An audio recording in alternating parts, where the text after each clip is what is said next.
ಶ್ರೀ ಸಾಯಿರಾಮ್. ಆತ್ಮೀಯ ವಿದ್ಯಾರ್ಥಿಗಳೇ, ಎಲ್ಲರಿಗೂ ಸುಸ್ವಾಗತ. 9ನೇ ತರಗತಿ ರಾಜ್ಯ ಪಠ್ಯ ವಿಜ್ಞಾನ ಪಠ್ಯಪುಸ್ತಕ 1 ಪಾಠ ನಮ್ಮ ಸುತ್ತಲಿನ ದ್ರವ್ಯವು ಶುದ್ಧವೇ. ಈ ಪಾಠವನ್ನು 3 ಭಾಗಗಳಲ್ಲಿ ನಾವು ಅರ್ಥೈಸಿಕೊಳ್ತಾ ಇದ್ವಿ. ಅದರಲ್ಲಿ ಇಂದು ಅಂತಿಮ ಭಾಗ 3. ಶೀರ್ಷಿಕೆ ಮಿಶ್ರಣದ ಘಟಕಗಳನ್ನು ಬೇರ್ಪಡಿಸುವಿಕೆ. ಈ ಭಾಗವನ್ನು ಅರ್ಥೈಸಿಕೊಳ್ಳುವ ಮುನ್ನ ನಮ್ಮ ಹಿಂದಿನ ತರಗತಿಯ ಭಾಗದ ಮುಖ್ಯಾಂಶಗಳನ್ನು ಒಮ್ಮೆ ಮೆಲುಕು ಹಾಕೋಣ. ಹಾಗೂ ಮನೆ ಕೆಲಸಕ್ಕೆ ನೀಡಿದ ಪ್ರಶ್ನೆಗಳ ಉತ್ತರಗಳನ್ನು ಒಮ್ಮೆ ಖಚಿತ ಮಾಡಿಕೊಳ್ಳೋಣ. ನಮ್ಮ ಹಿಂದಿನ ಭಾಗದಲ್ಲಿ ನಾವು ತಿಳ್ಕೊಂಡಿದ್ವಿ ಮಿಶ್ರಣ ಎಂದರೇನು, ಹಾಗೂ ಮಿಶ್ರಣದಲ್ಲಿರ್ತಕ್ಕಂಥ 2 ವಿಧ, ಸಮರೂಪ ಮಿಶ್ರಣ ಮತ್ತು ಅಸಮರೂಪ ಮಿಶ್ರಣ.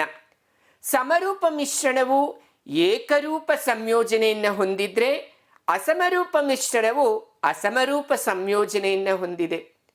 ಅಷ್ಟೇ ಅಲ್ಲ, ಸಂತೃಪ್ತ ದ್ರಾವಣ ಅಥವಾ ಪರ್ಯಾಪ್ತ ದ್ರಾವಣ ಮತ್ತು ಅಸಂತೃಪ್ತ ದ್ರಾವಣ ಅಥವಾ ಅಪರ್ಯಾಪ್ತ ದ್ರಾವಣ.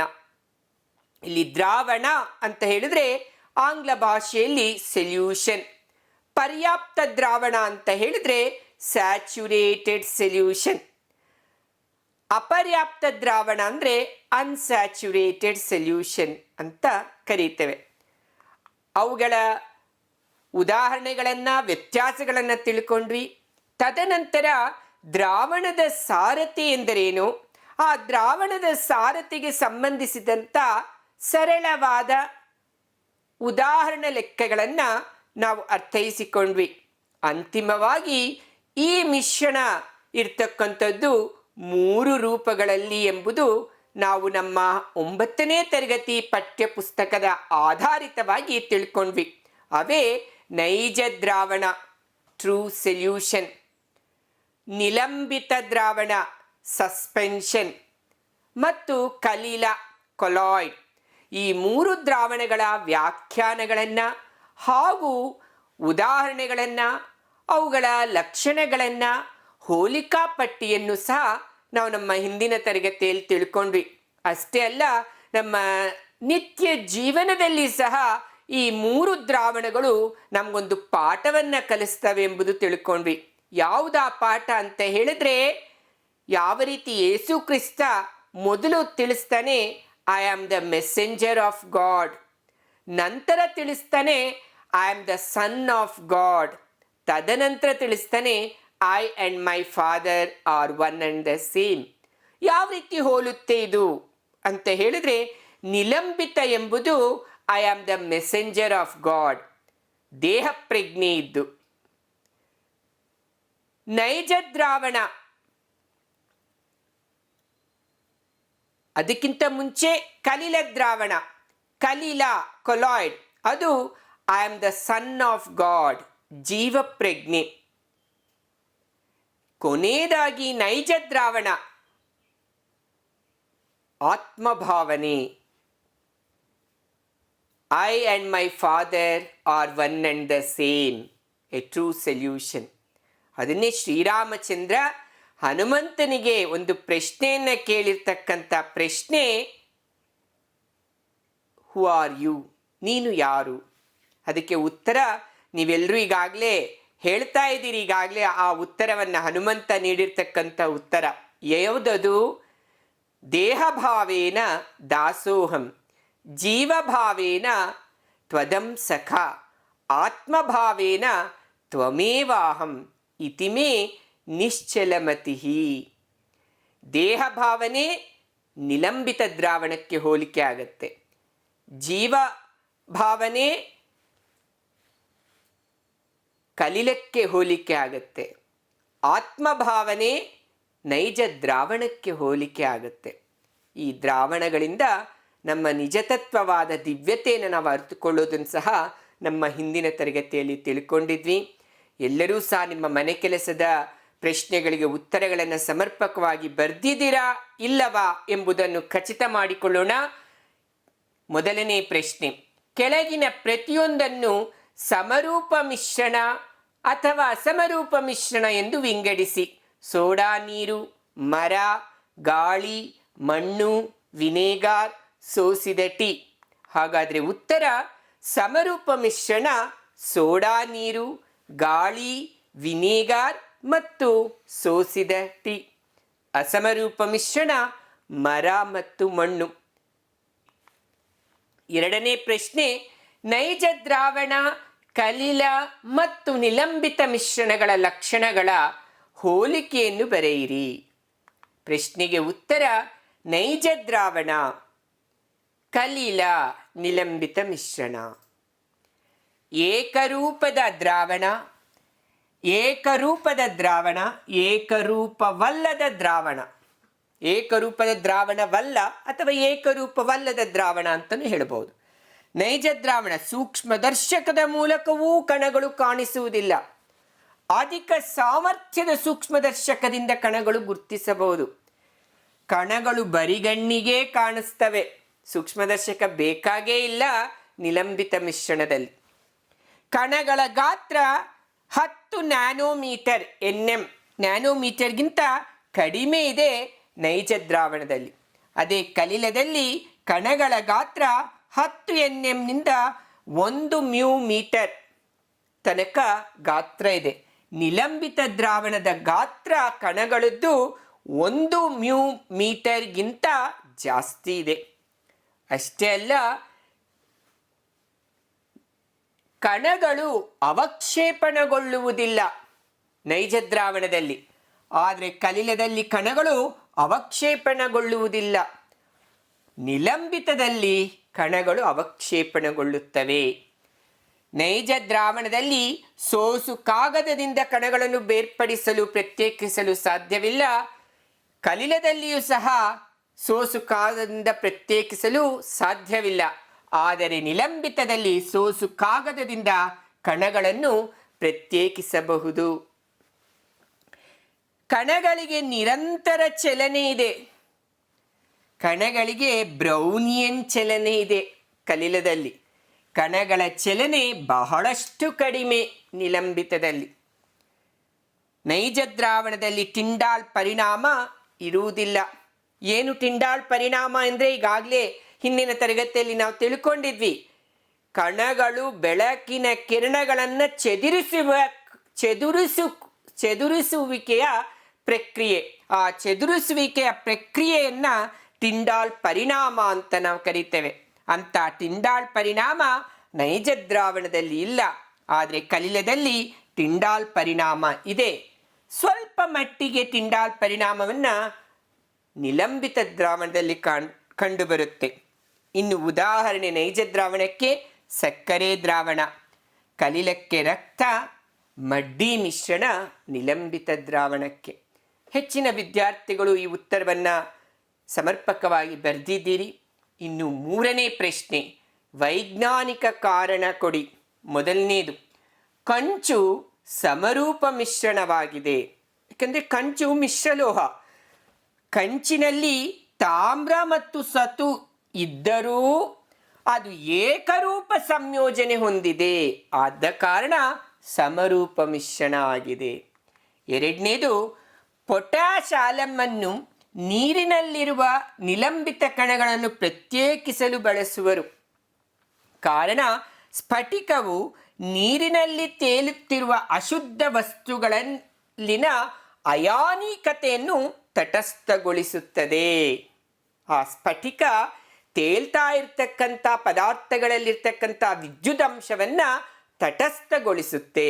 ಆದ ಕಾರಣ ಸ್ಫಟಿಕವನ್ನು ನಾವು ಬಳಸ್ತೇವೆ ನೀರಿನಲ್ಲಿರ್ತಕ್ಕಂಥ ತೇಲ್ತಾ ಇರ್ತಕ್ಕಂಥ ಪದಾರ್ಥಗಳನ್ನು ಪ್ರತ್ಯೇಕಿಸಲು.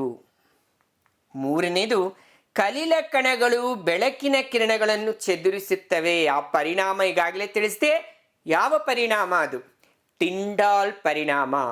ಕಲಿಲ ಕಣಗಳು ಬೆಳಕಿನ ಕಿರಣಗಳನ್ನು ಚದುರಿಸ್ತವೆ ಅಥವಾ ಟಿಂಡಾಲ್ ಪರಿಣಾಮವನ್ನು ಹೊಂದಿದ್ದಾವೆ. ಯಾಕೆ ಅಂದರೆ ಕಲಿಲ ಕಣಗಳ ಬೆಳಕಿನ ಕಿರಣಗಳನ್ನು ಚೆದುರಿಸುತ್ತವೆ.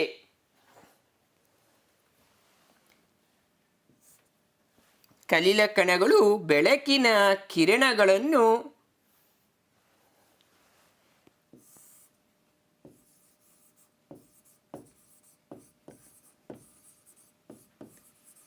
ಚೆದುರಿಸುತ್ತವೆ. ಯಾಕೆ ಎಂಬುದು ಕಾರಣ ಇಲ್ಲಿ ಮತ್ತೊಮ್ಮೆ ನಿಮಗೆ ತಿಳಿಸ್ತಾ ಇದ್ದೀನಿ. ಇದಕ್ಕೆ ಕಾರಣ ಇಲ್ಲಿ ಪದ ಅಕ್ಷರದಲ್ಲಿ ತಪ್ಪಿದೆ. ಚೆದುರಿಸುತ್ತವೆ ಯಾಕೆ ಅಂತ ಹೇಳಿದರೆ, ಕಲಿಲ ಕಣಗಳು ವಿದ್ಯುದಂಶವನ್ನು ಹೊಂದಿದವೆ. ಆ ವಿದ್ಯುದಂಶವನ್ನು ಹೊಂದಿದ್ದು ಜಿಗ್ಜಾಗ್ ಚಲನೆಯನ್ನು ಹೊಂದಿದವೆ. ಆದ ಕಾರಣ ಬೆಳಕಿನ ಕಿರಣಗಳನ್ನು ಚೆದುರಿಸ್ತವೆ, ಟಿಂಡಾಲ್ ಪರಿಣಾಮ ಹೊಂದಿದವೆ. ಇಂದು ನಮ್ಮ ಒಂದು ಪಾಠದ ಅಂತಿಮ ಭಾಗ 3, ಮಿಶ್ರಣದ ಘಟಕಗಳನ್ನು ಬೇರ್ಪಡಿಸುವಿಕೆ. ಬೇರ್ಪಡಿಸುವಿಕೆ ಎಂಬ ಪದ ನೆನಪಿಗೆ ಬಂದ ತಕ್ಷಣ ಒಬ್ಬ ತತ್ವಚಿಂತಕ ಹೇಳಿರ್ತಕ್ಕಂಥ ವಾಕ್ಯ ನೆನಪಾಗತ್ತೆ. ಏನದು? Run away from bad company. ಓಡೋಗಿ ಯಾರಿಂದ? ದುಷ್ಟರಿಂದ, ದುಷ್ಟರ ಸಂಘದಿಂದ ಅಂತ. ಇಲ್ಲಿ ದುಷ್ಟರು ಒಳ್ಳೆಯವರು ಅಂತ ಹೇಳಿದರೆ ಏನು?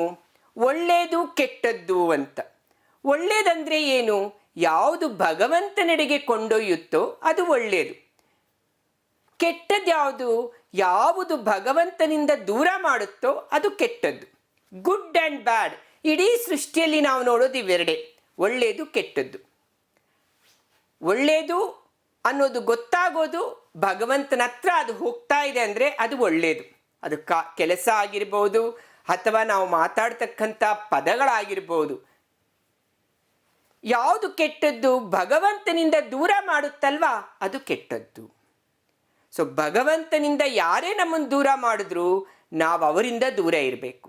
ನಮ್ಮ ಹಿಂದಿನ ಪುರಾಣಗಳಲ್ಲಿ ನಾವು ಕೇಳಿರ್ತೇವೆ ಪ್ರಹ್ಲಾದನ ಕತೆ. ತನಗೆ ಜನ್ಮ ನೀಡಿರ್ತಕ್ಕಂಥ ತನ್ನ ತಂದೆಯನ್ನು ಸಹ ಪ್ರಹ್ಲಾದ ದೂರ ಮಾಡ್ಕೊತಾನೆ. ಯಾವಾಗ ತಂದೆ ಮಹಾವಿಷ್ಣುವಿನಿಂದ ಮಗನನ್ನು ದೂರ ಮಾಡೋಕ್ಕೆ ಪ್ರಯತ್ನಿಸಿದಾಗ, ಅಷ್ಟೇ ಯಾಕೆ ತಾಯಿಯಾದ ಕೈಕೇಯಿ ಭರತನನ್ನು ರಾಮನಿಂದ ದೂರ ಮಾಡಬೇಕಂತ ಅಂದ್ಕೊಂಡ್ಲು, ಬೇರ್ಪಡಿಸ್ಬೇಕು ಅಂತ ಅಂದ್ಕೊಂಡ್ಲು. ಭರತ ಮಾತ್ರ ತಾಯಿಯನ್ನೇ ಖಂಡಿಸ್ತಾನೆ. ತಾಯಿ ತಪ್ಪು ಮಾಡ್ತಾ ಇದೆಯಾ, ನಾನು ಅಣ್ಣನ ಜೊತೆ ರಾಮನ ಜೊತೆ ಇರ್ತೇನೆ ಅಂತ ಭರತ ಮತ್ತೆ ರಾಮನನ್ನು ಹುಡುಕೊಂಡು ಬರ್ತಾನೆ. ನೋಡಿ, ಭಗವಂತನಿಂದ ಯಾರು ನಮ್ಮನ್ನು ದೂರ ಮಾಡಕ್ಕೆ ಹೋಗ್ತಾರೋ ನಾವು ಅವರಿಂದನೇ ದೂರ ಇರಬೇಕು. ಬೇರ್ಪಡಿಸುವಿಕೆ. ನಮ್ಮ ನಿಜ ಜೀವನದಲ್ಲಿ ಸಹ ನಾವು ಕೆಟ್ಟವರಿಂದ ಒಳ್ಳೆಯದು ಕೆಟ್ಟದ್ದು ಯಾವುದು ಎಂಬುದನ್ನು ತರ್ಕ ಮಾಡಿಕೊಂಡು ಒಳ್ಳೆಯದ್ರ ಕಡೆ ನಾವು ಹೋಗಬೇಕು. ಇನ್ನು ಸ್ವಂತ ಅಣ್ಣನಾದ ರಾವಣಾಸುರ, ಅವನ ತಮ್ಮನಾದ ವಿಭೀಷಣ ರಾವಣನಿಂದ ದೂರ ಆಗ್ತಾನೆ ರಾಮನಿಗೋಸ್ಕರ. ಆದ ಕಾರಣ ಬೇರ್ಪಡಿಸುವಿಕೆ ಎಂಬುದು ನಮ್ಮ ನಿಜ ಜೀವನದಲ್ಲಿ ಸಹ ನಾವು ಅಳವಡಿಸ್ಕೋಬೇಕು. ಯಾವುದರಿಂದ ಅಂದರೆ ಕೆಟ್ಟ ಒಂದು ಚಟಗಳಿಂದ ನಾವು ಬೇರ್ಪಡುವಿಕೆ ಆಗಬೇಕು. ಅಷ್ಟೇ ಅಲ್ಲ, ಕೆಟ್ಟ ಸಂಘದಿಂದ ಬೇರ್ಪಡಿಸುವಿಕೆ ನಮ್ಮಲ್ಲಿ ಆಗಬೇಕು. ಅದನ್ನೇ ಆದಿಶಂಕರಾಚಾರ್ಯರು ತಿಳಿಸ್ತಾರೆ. ಸತ್ಸಂಗತ್ವೇ ನಿಸ್ಸಂಗತ್ವಂ, ನಿಸ್ಸಂಗತ್ವೇ ನಿರ್ಮೋಹತ್ವಂ, ನಿರ್ಮೋಹತ್ವೇ ನಿಶ್ಚಲತತ್ವಂ, ನಿಶ್ಚಲತತ್ವೇ ಜೀವನ್ಮುಕ್ತಿ. Tell me your company, I will tell what you are. ನಿನ್ನ ಸಂಘ ಯಾವುದಂತ ಹೇಳು, ನೀನು ಯಾರು ಅಂತ ನಾನು ತಿಳಿಸ್ತೇನೆ ಅಂತ ಹೇಳ್ತಾರೆ. ಆದ ಕಾರಣ ಇಲ್ಲಿ ಬೇರ್ಪಡಿಸುವಿಕೆ ಕೇವಲ ಮಿಶ್ರಣದಲ್ಲಿರ್ತಕ್ಕಂಥ ಘಟಕಗಳನ್ನು ಬೇರ್ಪಡಿಸುವಿಕೆಗೋಸ್ಕರ ನಾವು ಇದನ್ನು ತಿಳ್ಕೋಬೇಕಾದಿಲ್ಲ. ನಮ್ಮ ಜೀವನದಲ್ಲಿ ಸಹ ನಾವು ಈ ಬೇರ್ಪಡಿಸುವಿಕೆಯನ್ನು ಅರ್ಥ ಮಾಡ್ಕೋಬೇಕು, ಕಾರ್ಯರೂಪಕ್ಕೆ ತರಬೇಕು. ಒಳ್ಳೆಯದು ಕೆಟ್ಟದ್ದನ್ನು ಬೇರ್ಪಡುವಿಕೆ ಮಾಡಬೇಕು. ನಾವು ಬೇರ್ಪಡಿಸುವಿಕೆ ಮಾಡಬೇಕು. ಒಳ್ಳೆಯದ್ರ ಕಡೆ ನಾವು ಹೋಗಬೇಕು.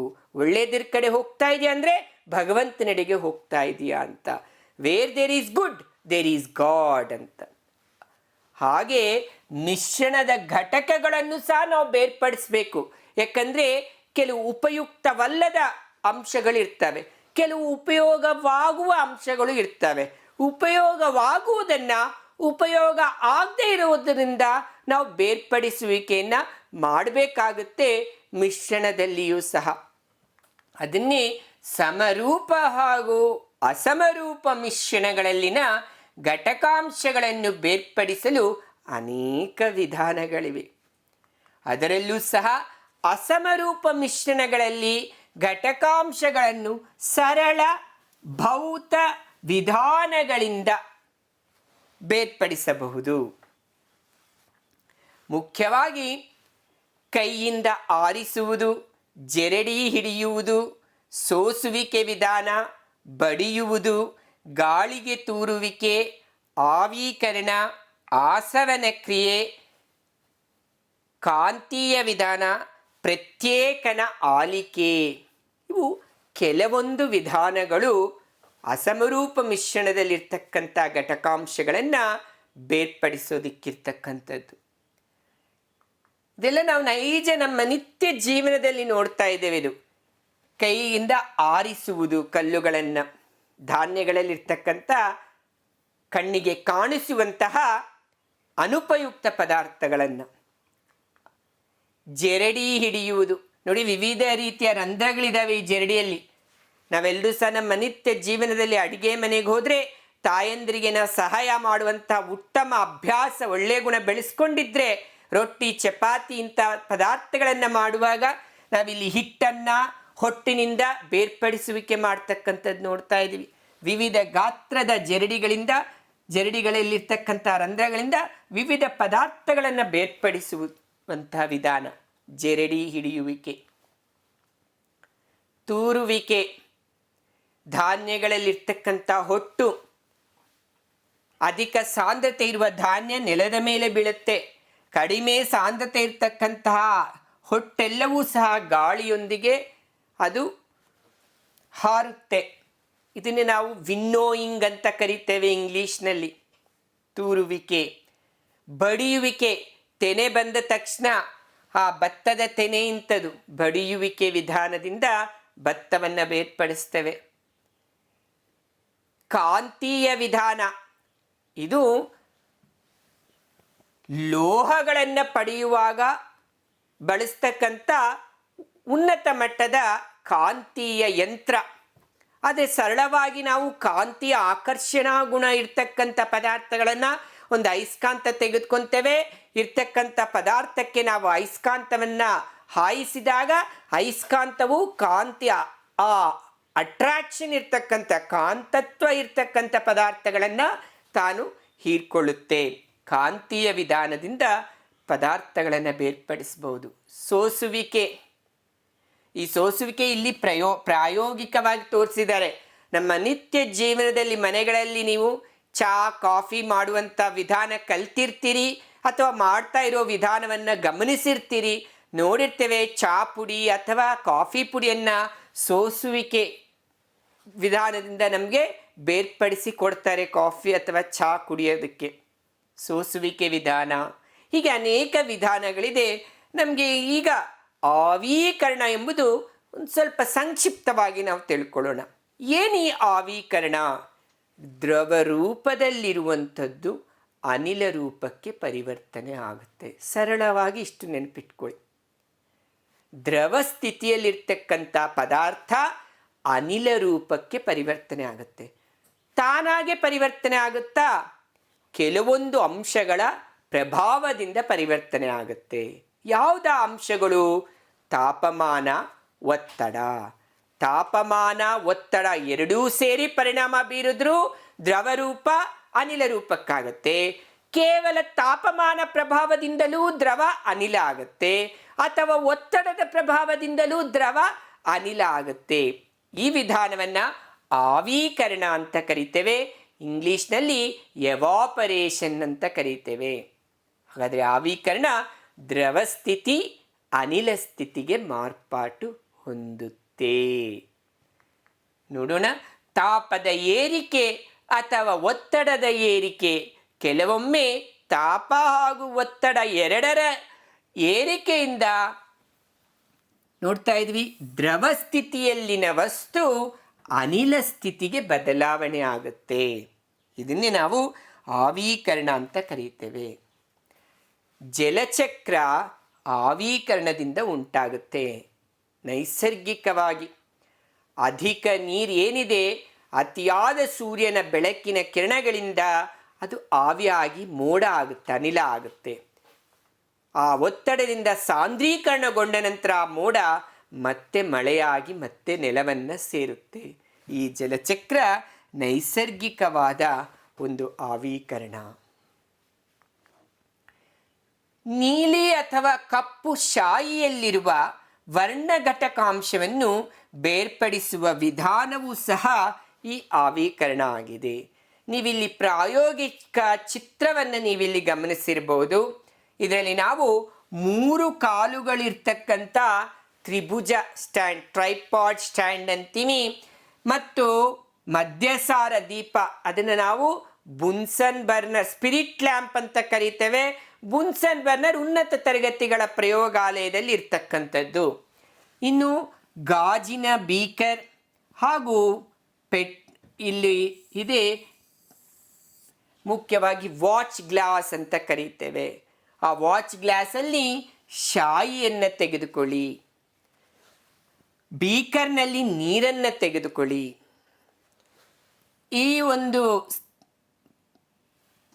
ನೀರನ್ನು ತೆಗೆದುಕೊಂಡಿರ್ತಕ್ಕಂಥ ಬೀಕರನ್ನು ತ್ರಿಭುಜ ಸ್ಟ್ಯಾಂಡಿನ ಮೇಲ್ಭಾಗದಲ್ಲಿಟ್ಟು ಆ ಬೀಕರ್ನ ಮೇಲ್ಗಡೆ ನಾವು ವಾಚ್ ಗ್ಲಾಸಲ್ಲಿ ತೆಗೆದುಕೊಂಡ ಶಾಯಿ, ಅದು ಕಪ್ಪಾಗಿರ್ಬೋದು, ನೀಲಿ ಆಗಿರ್ಬೋದು, ಅದರಿಂದ ಅದನ್ನು ಮುಚ್ಚಿಡಿ. ಇರ್ತಕ್ಕಂಥ ಮಧ್ಯಸಾರ ದೀಪವನ್ನು ಉರಿಸಿ, ನೀರು ಹಬೆ ಆವಿ ಆಗ್ತಾ ಆ ಹಬೆ ನೀರಾವಿ ಆ ವಾಚ್ ಗ್ಲಾಸಿನ ತಳಭಾಗದಲ್ಲಿ ಶೇಖರಣೆಗೊಂಡ ನಂತರ ಮೇಲ್ಭಾಗದಲ್ಲಿರ್ತಕ್ಕಂತಹ ಇಂಕ್ ಅಥವಾ ಶಾಯಿ ಸಹ ಆವಿಯಾಗುತ್ತೆ ಅದರ ಪ್ರಭಾವದಿಂದ. ಇದು ಒಂದು ಪ್ರಾಯೋಗಿಕ ಸ್ಥಿತಿ. ಈ ಪ್ರಯೋಗ ಹೆಚ್ಚು ಸಮಯ ತೆಗೆದುಕೊಳ್ಳೋದ್ರಿಂದ ನಾನು ಕೇವಲ ಆ ಪ್ರಯೋಗದಲ್ಲಿ ಬಳಸ್ತಕ್ಕಂಥ ಉಪಕರಣಗಳನ್ನು ನಿಮಗಿಲ್ಲಿ ತೋರಿಸಲು ಇಷ್ಟಪಡುತ್ತೇನೆ. ನೀಲಿ ಅಥವಾ ಕಪ್ಪು ಶಾಯಿಯಲ್ಲಿರುವ ವರ್ಣಘಟಕಾಂಶವನ್ನು ಬೇರ್ಪಡಿಸುವ ವಿಧಾನ ಆವೀಕರಣ. ನೀವು ಈಗಾಗಲೇ ಚಿತ್ರಣದಲ್ಲಿ ನೋಡಿರ್ತಕ್ಕಂಥ ಪ್ರಾಯೋಗಿಕ ಚಿತ್ರದ ಒಂದು ಉಪಕರಣಗಳ ಜೋಡಣೆಯನ್ನು ನೀವಿಲ್ಲಿ ಗಮನಿಸ್ಬೋದು. ತ್ರಿಭುಜ ಸ್ಟ್ಯಾಂಡ್, ಟ್ರೈಪಾಡ್ ಸ್ಟ್ಯಾಂಡ್, 3 ಕಾಲುಗಳಿರ್ತಕ್ಕಂಥ ತ್ರಿಭುಜ ಸ್ಟ್ಯಾಂಡನ್ನು ತೆಗೆದುಕೊಂಡಿದ್ದೇವೆ. ಹಾಗೂ ಆ ತ್ರಿಭುಜ ಸ್ಟ್ಯಾಂಡ್ 3 ಕಾಲುಗಳಿಗೆ ನಾವು ಈ ವಯರ್ ಗಾಜನ್ನು ಆ ತ್ರಿಭುಜ ಸ್ಟ್ಯಾಂಡಿನ ಮೇಲ್ಭಾಗದಲ್ಲಿಟ್ಟು ಅಲ್ಲಿ ನೀರನ್ನು ತೆಗೆದುಕೊಂಡಿರ್ತಕ್ಕಂಥ ಗಾಜಿನ ಬೀಕರನ್ನು ಇಟ್ಟು ಆ ಬೀಕರ್ಗೆ ಮುಚ್ಚಳವಾಗಿ ವಾಚ್ ಗ್ಲಾಸ್ ಅಂತ ಕರೀತೇವೆ. ಆಂಗ್ಲ ಕನ್ನಡದಲ್ಲಿ ಸಹ ಅದೇ ಪದಗಳನ್ನು ಬಳಸಿ ನಿಮಗೆ ಮುಂದಿನ ತರಗತಿಗೆ ಉಪಯೋಗ. ಈ ವಾಚ್ ಗ್ಲಾಸ್ಗೆ ನಾವು ಶಾಯಿ, ಕಪ್ಪು ಅಥವಾ ನೀಲಿ ಶಾಯಿಯನ್ನು ಹಾಕ್ತೇವೆ. ಈಗಾಗಲೇ ನೀವು ಗಮನಿಸ್ತಾ ಇರೋ ಹಾಗೆ ಅದಕ್ಕೆ ನಾವು ಶಾಖವನ್ನು ಕೊಡಬೇಕು. ಒಂದು ಮಧ್ಯಸಾರ ದೀಪವನ್ನು ನೀವು ಬಳಸಬಹುದು ಅಥವಾ ಬುನ್ಸನ್ ಬರ್ನರ್ ಅಂತ ಹೇಳ್ತೀವಿ. ಈ ಬುನ್ಸನ್ ಬರ್ನರ್ ಮೂಲಕ ನಾವು ಉಷ್ಣವನ್ನು, ಶಾಖವನ್ನು ನೀಡಿದಾಗ ಆ ಶಾಖದಿಂದ ನೀರು ಆವಿಯಾಗುತ್ತೆ. ಆವಿ ಇರ್ತಕ್ಕಂಥ ನೀರಾವಿ ಆ ಮುಚ್ಚಳವಾಗಿರ್ತಕ್ಕಂಥ ವಾಚ್ ಗ್ಲಾಸಿನ ತಳಭಾಗದಲ್ಲಿ ಶೇಖರಣೆಗೊಂಡು ಆ ಆವಿಯ ಒಂದು ಶಾಖವೂ ಸಹ ಶಾಯಿಯನ್ನು ಪ್ರವೇಶಿಸುತ್ತದೆ. ತದನಂತರ ಶಾಯಿ ಜಲರೂಪದಲ್ಲಿರೋದು ಅದು ಸಹ ಆವಿಯಾಗುತ್ತೆ. ಈ ರೀತಿಯಲ್ಲಿ ನಾವು ಆವಿ ಆಗ್ತಾ ಇದ್ದಂಗೆ ಆ ಶಾಯಿ ತನ್ನ ಬಣ್ಣಗಳನ್ನು ಬೇರ್ಪಡಿಸುವಿಕೆಯನ್ನು ತೋರಿಸ್ಕೊಡುತ್ತೆ. ಅದನ್ನೇ ನೀಲಿ ಅಥವಾ ಕಪ್ಪು ಶಾಯಿಯಲ್ಲಿರುವ ವರ್ಣಘಟಕಾಂಶವನ್ನು ಬೇರ್ಪಡಿಸಲು ನಾವು ಆವೀಕರಣ ವಿಧಾನವನ್ನು ಬಳಸ್ತೇವೆ. ಮುಂದಿನ ಭಾಗ ಕೇಂದ್ರತ್ಯಾಗಿ ಸೋಸುವಿಕೆ ತಂತ್ರ ವಿಧಾನ, ಸೆಂಟ್ರಿಫ್ಯೂಗೇಷನ್. ಇದನ್ನು ನಾವೆಲ್ಲರೂ ಸಹ ಡೈರಿ ಹಾಲನ್ನು ಪಡೆಯುವಾಗ ಹಾಲಿನ ಡೈರಿಗಳಲ್ಲಿ ಈ ರೀತಿ ಹಾಲಿನಲ್ಲಿರ್ತಕ್ಕಂಥ ಕೆನೆ ಅಥವಾ ಕೊಬ್ಬಿನಂಶವನ್ನು ಬೇರ್ಪಡಿಸಲು ಒಂದು ವಿಶೇಷವಾದ ಯಂತ್ರಗಳನ್ನು ಬಳಸ್ತಾರೆ. ಅದನ್ನು ಸೆಂಟ್ರಿಫ್ಯೂಸ್ ಮಿಷನ್ ಅಂತ ಕರಿತೇವೆ. ಯಂತ್ರ ಸೆಂಟ್ರಿಫ್ಯೂಸ್ ಯಂತ್ರ, ಕೇಂದ್ರತ್ಯಾಗಿ ಸೋಸುವಿಕೆ ತಂತ್ರ ವಿಧಾನ. ತತ್ವ: ಸೆಂಟ್ರಿಫ್ಯೂಸ್ ತ್ವರಿತವಾಗಿ ತಿರುಗಿದಾಗ ಸಾಂದ್ರ ಕಣಗಳು ತಳಕ್ಕೆ ತಳ್ಳಲ್ಪಡುತ್ತವೆ ಮತ್ತು ಹಗುರ ಕಣಗಳು ಮೇಲೆ ತೇಲುತ್ತವೆ. ಸಾಂದ್ರತೆ ಅಧಿಕ ಇರ್ತಕ್ಕಂತಹ ಕಣಗಳು ತಳಭಾಗಕ್ಕೆ ಶೇಖರಣೆಗೊಳ್ತವೆ, ಹಗುರವಾಗಿರ್ತಕ್ಕಂಥ ಕಣಗಳು ಮೇಲ್ಭಾಗಕ್ಕೆ ಶೇಖರಣೆಗೊಳ್ತವೆ. ಯಾವಾಗ ಅಂದರೆ ಈ ಕೇಂದ್ರತ್ಯಾಗಿಯ ಯಂತ್ರವನ್ನು ನಾವು ತಿರುಗಿಸಿದಾಗ. ಅನ್ವಯಗಳು: ಎಲ್ಲೆಲ್ಲಿ ನಾವು ಇದನ್ನು ಬಳಸ್ತೇವೆ? ಕೆನೆಭರಿತ ಹಾಲಿನಿಂದ ಕೆನೆ ತೆಗೆದ ಅಥವಾ ಕೊಬ್ಬಿನಾಂಶ ತೆಗೆದ ಹಾಲನ್ನು ಪಡೆಯಲು, skimmed milk. In order to get a skimmed milk from the normal milk, to separate cholesterol or fat content from the milk, we use this centrifugation method. ಅಷ್ಟೇ ಅಲ್ಲ, ಒದ್ದೆ ಬಟ್ಟೆಗಳಿಂದ ನೀರನ್ನು ಹಿಂಡಿ ಹೊರತೆಗೆಯಲು, ಅಂದರೆ ಬಟ್ಟೆ ಒಗೆಯುವ ಯಂತ್ರಗಳಲ್ಲಿ ಸಹ ಈ ಒಂದು ತತ್ವವನ್ನು ಅಳವಡಿಸಲ್ಪಟ್ಟಿದೆ, ಈ ಒಂದು ಯಂತ್ರವನ್ನು ಸಹ ಅಳವಡಿಸಲ್ಪಟ್ಟಿದೆ, ವಾಷಿಂಗ್ ಮಿಷನ್. ಅಷ್ಟೇ ಅಲ್ಲ, ರಕ್ತ ಮತ್ತು ಮೂತ್ರ ಪರೀಕ್ಷೆಗಳಲ್ಲಿ, ರೋಗ ನೈದಾನಿಕ ಪ್ರಯೋಗಾಲಯದಲ್ಲಿ ಈ ಒಂದು ಸೆಂಟ್ರಿಫಿಗೇಷನ್ ತತ್ವವನ್ನು, ಯಂತ್ರವನ್ನು ನಾವು ಬಳಸ್ತೇವೆ. ನೀವಿಲ್ಲಿ ಗಮನಿಸ್ಬೋದು, ಕೇಂದ್ರತ್ಯಾಗಿ ಸೋಸುವಿಕೆ ತಂತ್ರದ ಒಂದು ಚಲನೆಯನ್ನು ಹೊಂದಿರತಕ್ಕಂಥ ಒಂದು ಚಿತ್ರ, ಎ ಮೂವಿಂಗ್. ಇಲ್ಲಿ ಗಮನಿಸ್ತಾ ಇದ್ದೀವಿ, ನಾವು ಪ್ರಯೋಗಾಲಯದಲ್ಲಿ ಸರಳ ರೀತಿಯಲ್ಲಿ 2 ಟೆಸ್ಟ್ ಟ್ಯೂಬ್ಗಳನ್ನು ತೆಗೆದುಕೊಳ್ತೇವೆ. ಯಾಂತ್ರಿಕವಾಗಿರ್ತಕ್ಕಂಥ ಸೆಂಟ್ರಿಫ್ಯೂಸ್ ಯಂತ್ರವನ್ನು ತೆಗೆದುಕೊಂಡಿದ್ದೇವೆ. ಆ ಟೆಸ್ಟ್ ಟ್ಯೂಬ್ಗಳಲ್ಲಿ ಸಮವಾಗಿ ಹಾಲನ್ನು ಒಂದರಲ್ಲಿ ಹಾಲನ್ನು ಪೂರ್ಣವಾಗಿ, ಇನ್ನೊಂದರಲ್ಲಿ ನೀರು ಅಥವಾ ಎರಡರಲ್ಲೂ ಹಾಲು ತೆಗೆದುಕೊಳ್ತೇವೆ ಸಮ ಪ್ರಮಾಣದಲ್ಲಿ. ಆ ಎರಡನ್ನೂ 2 ಬದಿಗಳಲ್ಲಿ ಇಟ್ಬಿಟ್ಟು ನಾವು ನಮ್ಮ ಯಾಂತ್ರಿಕ ಶಕ್ತಿಯನ್ನು ಬಳಸಿ ತಿರುಗಿಸಿದಾಗ ನಂತರ ಯಾವುದೇ ಕಾರಣಕ್ಕೂ ಸಹ ಚೆಲ್ಲೋದಿಲ್ಲ. ಅದನ್ನು ನಿಲ್ಲಿಸಿದ ನಂತರ ನಮಗೆ ಗೊತ್ತಾಗುತ್ತೆ, ಹಗುರವಾಗಿರ್ತಕ್ಕಂಥ ಹಾಲೆಲ್ಲವೂ ಸಹ, ಹಾಲಿನ ಸಾಂದ್ರತೆ ಹಗುರ ಇದ್ದರೆ ಅದೆಲ್ಲ ತಳಭಾಗದಲ್ಲಿರುತ್ತೆ, ನೀರಿನ ಸಾಂದ್ರತೆ ಕಡಿಮೆ ಇತ್ತಂದರೆ ನೀರೆಲ್ಲ ಮೇಲ್ಭಾಗಕ್ಕೆ ಬರುತ್ತೆ. ಇದರಿಂದ ನಾವು ನೀರು ಮತ್ತು ಹಾಲನ್ನು ಬೇರ್ಪಡಿಸಲು ಸಾಧ್ಯ ಆಗುತ್ತೆ.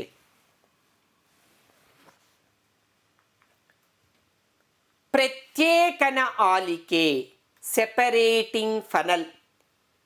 ಪ್ರತ್ಯೇಕನ ಆಲಿಕೆ 2 ಮಿಶ್ರಣಗೊಳ್ಳದ ಹಾಗೂ ವಿವಿಧ ಸಾಂದ್ರತೆಯುಳ್ಳ ದ್ರವಗಳನ್ನು ಬೇರ್ಪಡಿಸುವುದು.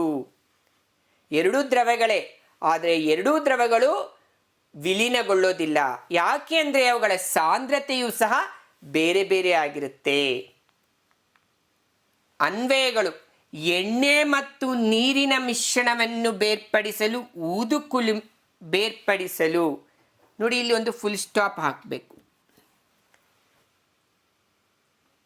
ಎರಡನೇದು, ಊದು ಕುಲುಮೆಯಲ್ಲಿ ತಳಭಾಗದಲ್ಲಿರುವ ದ್ರವಿತ ಕಬ್ಬಿಣ ಮತ್ತು ಹಗುರವಾದ ಕಿಟ್ಟವನ್ನು ಕಬ್ಬಿಣದ ಉದ್ದರಣೆಯಲ್ಲಿ ಈ ವಿಧಾನದಿಂದ ಬೇರ್ಪಡಿಸಬಹುದು. ಶುದ್ಧ ಕಬ್ಬಿಣವನ್ನು ಪಡೆಯಲು ಕಬ್ಬಿಣ ಉದ್ಧರಣಾ ಕ್ರಿಯೆಯಲ್ಲಿ ಕಿಟ್ಟ ಅಂದರೆ ಅನುಪಯುಕ್ತ, ಅನವಶ್ಯಕ ಪದಾರ್ಥವನ್ನು ದ್ರವಿತ ಕಬ್ಬಿಣದಿಂದ ಬೇರ್ಪಡಿಸಲು ಈ ಪ್ರತ್ಯೇಕನ ಆಲಿಕೆ ಯಂತ್ರವನ್ನು ನಾವು ಬಳಸ್ತೇವೆ. A separating funnel used in extraction of iron from its slag in the metallurgy of iron. Slag is the impurities that is being found during the extraction of iron. To separate the slag from the liquid iron, we use this separating funnel. Not only that, the 2 immiscible liquids of different densities can be separated by using this separating funnel. ಎಣ್ಣೆ ಮತ್ತು ನೀರಿನ ಮಿಶ್ರಣವನ್ನು ಬೇರ್ಪಡಿಸಲು ಬಳಸ್ತೇವೆ. ದ್ರವಿತ ಕಬ್ಬಿಣವನ್ನು ತನ್ನ ಕಿಟ್ಟದಿಂದ ಬೇರ್ಪಡಿಸಲು ಈ ಪ್ರತ್ಯೇಕನ ಆಲಿಕೆಯನ್ನು ಬಳಸ್ತೀವಿ. ಇಲ್ಲಿ ಚಿತ್ರ ನೋಡ್ತಾ ಇದ್ದೀರಿ, ಪ್ರತ್ಯೇಕನ ಆಲಿಕೆಯ ಚಿತ್ರವನ್ನು ಇಲ್ಲಿ ಗಮನಿಸ್ತೀರಿ.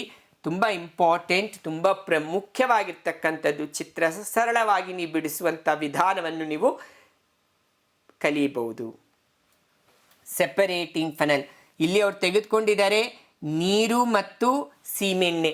ನೋಡಿ, ನೀರು ಸಾಂದ್ರತೆ ಅಧಿಕ ಇರುತ್ತೆ, ಅದು ಕೆಳಭಾಗಕ್ಕೆ ಬಂದಿದೆ. ಸೀಮೆಣ್ಣೆ ಅದರ ಜೊತೆಗೆ ಮಿಶ್ರಣ ಆಗ್ತಾ ಇಲ್ಲ. ಆವಾಗ ಇಲ್ಲಿ ಸ್ಟಾಪ್ ಕಾಕ್ ಅಂತ ಇದೆ, ಬಿರುಡೆ. ಅದನ್ನು ನಾವು ತೆಗೆದಾಗ ನೀರೆಲ್ಲ ನಾವು ಇಲ್ಲಿ ಸಂಗ್ರಹಣ ಮಾಡ್ಕೋಬೋದು ಒಂದು ಬೀಕರನ್ನು ಇಟ್ಕೊಂಡು. ತದನಂತರ ಇಲ್ಲಿರ್ತಕ್ಕಂಥ ಮುಚ್ಚಳವನ್ನು ತೆಗೆದು ಸೀಮೆಣ್ಣೆಯನ್ನು ನಾವು ತೆಗಿಬೋದು. ಇದು ಪ್ರತ್ಯೇಕನ ಆಲಿಕೆ. ಈ ಪ್ರತ್ಯೇಕನ ಆಲಿಕೆ ಇವೆಲ್ಲ ಇಲ್ಲಿ ಪ್ರಾಯೋಗಿಕವಾಗಿ ನೀವು ಇಲ್ಲಿ ಗಮನಿಸ್ಬೋದು. ಪ್ರತ್ಯೇಕನ ಆಲಿಕೆಯ ಒಂದು ಉಪಕರಣ ನೋಡಿ. ಇಲ್ಲಿ ಒಂದು ಬಿರುಡೆಯನ್ನು ನಾವಿಲ್ಲಿ ನೋಡ್ತಾ ಇದ್ದೇವೆ. ಇದಕ್ಕೂ ಟೈಟಾಗಿ ನಾವು ಇದನ್ನು ಮುಚ್ತೇವೆ, ಇಲ್ಲಿ ಬಿರುಡೆಯನ್ನು. ತದನಂತರ ಇಲ್ಲಿ ಒಂದು ಸ್ಟಾಪ್ ಕಾಕ್ ಅಂದೆ, ಸೊ ಇದನ್ನು ನಾವಿಲ್ಲಿ ತೆಗಿತೇವೆ. ಸೊ ಇದಕ್ಕೆ ನಾವು ಯಾವ ರೀತಿ ಇದರಲ್ಲಿ ನಾವು ಮಿಶ್ರಣವನ್ನು ಮಾಡಬಹುದು ಅಂತ ಹೇಳಿದ್ರೆ,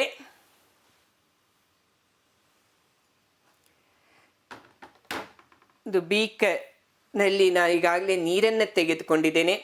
ಇದಕ್ಕೆ ನಾನು ಇಲ್ಲಿ ನನ್ನ ಕೈಯಲ್ಲಿ ಮತ್ತೊಂದು ಇಂಕ್,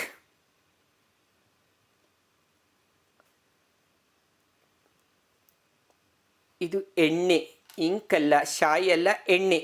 ಸೊ ಯಾವುದಾದ್ರೂ ಎಣ್ಣೆ ತಗೊಳ್ಳಿ, ಯಾವುದೂ ಎಣ್ಣೆ ನೀರಿನಲ್ಲಿ ವಿಲೀನಗೊಳ್ಳೋದಿಲ್ಲ. ಸೊ ನಾನು ಇಲ್ಲಿ ನೀರು ಮತ್ತು ಎಣ್ಣೆಯನ್ನು ಮಿಶ್ರಣ ಮಾಡಿಬಿಟ್ಟಿದ್ದೀನಿ. ಇಲ್ಲಿ ಈ ಮಿಶ್ರಣ ಮಾಡಿಬಿಟ್ಟಿದ್ದೀನಿ ನೀರು ಮತ್ತು ಎಣ್ಣೆಯನ್ನು. ಈಗ ಇದನ್ನು ನಾನು ಬೇರ್ಪಡಿಸಬೇಕು. ನೀವೆಲ್ಲ ಗಮನಿಸ್ತಾ ಇದ್ರಿ, ಯಾವುದೇ ಕಾರಣಕ್ಕೂ ಅದು ಮಿಶ್ರಣ ಆಗಿಲ್ಲ. ಎಣ್ಣೆ ಭಾಗ ಮೇಲ್ಭಾಗದಲ್ಲೇ ಇದೆ, ಆ ಎಣ್ಣೆ. ಇದನ್ನು ನಾವು ಈ ಸೆಪರೇಟಿಂಗ್ ಫನಲ್, ಈ ಒಂದು ಉಪಕರಣದಲ್ಲಿ, ಪ್ರತ್ಯೇಕನ ಆಲಿಕೆಯಲ್ಲಿ ನಾವು ಈ ನೀರು ಮತ್ತು ಎಣ್ಣೆ ಏನಿದೆ ಅದನ್ನು ಇದರಲ್ಲಿ ಹಾಕ್ತೇವೆ.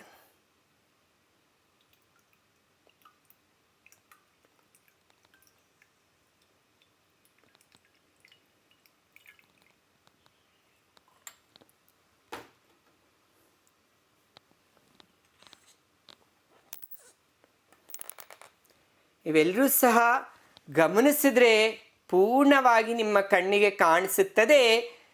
ಎಣ್ಣೆ ಎಲ್ಲವೂ ಸಹ ಮೇಲ್ಭಾಗದಲ್ಲೇ ಇದೆ, ಅದು ನೀರಿನೊಟ್ಟಿಗೆ ಮಿಶ್ರಣ ಅಥವಾ ವಿಲೀನಗೊಂಡಿಲ್ಲ. ಪ್ರತ್ಯೇಕನ ಆಲಿಕೆ. ಈಗ ನಾನಿಲ್ಲಿ ನಳಿಕೆಯನ್ನು ಇಲ್ಲಿ ತೆಗಿತೇನೆ. ಈ ನಳಿಕೆಯನ್ನು ತೆಗೆದ ನಂತರ ಏನಾಗುತ್ತೆ ಅಂತ ಹೇಳಿದ್ರೆ, ನೋಡಿ, ಇಲ್ಲಿ ನಳಿಕೆ ತೆಗೆದ್ರೆ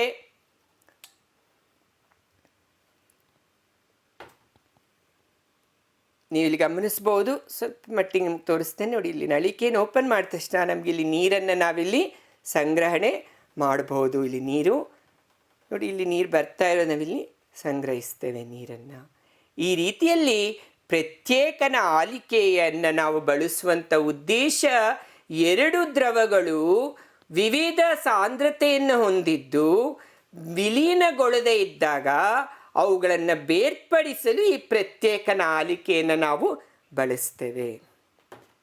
ನೋಡಿ, ಇಲ್ಲಿ ನಾವೀಗ ಪೂರ್ಣವಾಗಿ ನೀರನ್ನು